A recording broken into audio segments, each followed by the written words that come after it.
Get ready. Start. Mr. Chairman, sir, I am very thankful to my honorable colleague for having made a very enlightened speech on the bill and the various issues involved. There was a considerable discussion on the merits and demerits of the legislature. I must thank various honorable members for the very learned and profound discussion which they have had here in this house today. While thanking them for that, I must say, since that question was not an issue before the House, I will not waste the valuable time of the Honorable House by replying to that.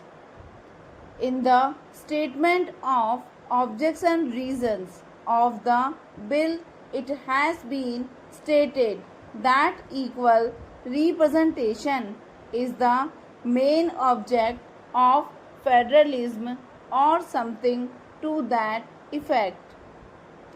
While agreeing that is one of the purposes or one of the objectives, I cannot agree that is the sole objective or the purpose.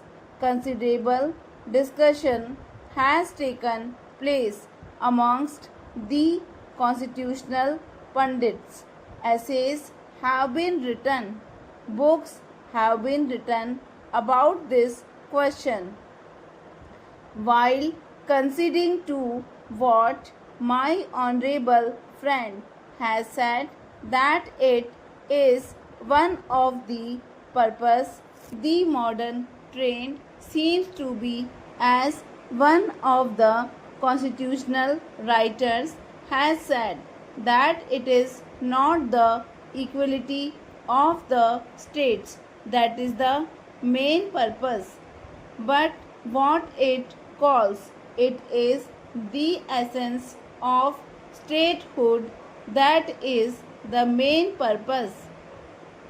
What is meant by that statement is that in view of the diversity in a state, the various interests in a state, the various sections of the people which constitute a state, it is the representation of sum total of the essence of statehood that is represented in the upper house.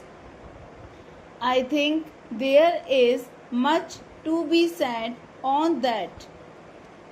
Sir, I was going through the discussion that took place in the Constituent Assembly. Nobody referred to this aspect of the matter because it seems there was a consensus that the second aspect of the problem, as discussed by constitutional writers, it is the essence of the statehood, namely representation of the various interests, diverse people, diverse cultural and other aspects, which is the purpose of the representation in the upper house. As a result, except one honorable member, nobody mentioned even the question of equal representation of states. The main emphasis was on whether there was necessity for a legislature on these lines. We have had an excellent treatment of the subject in the House. Stop.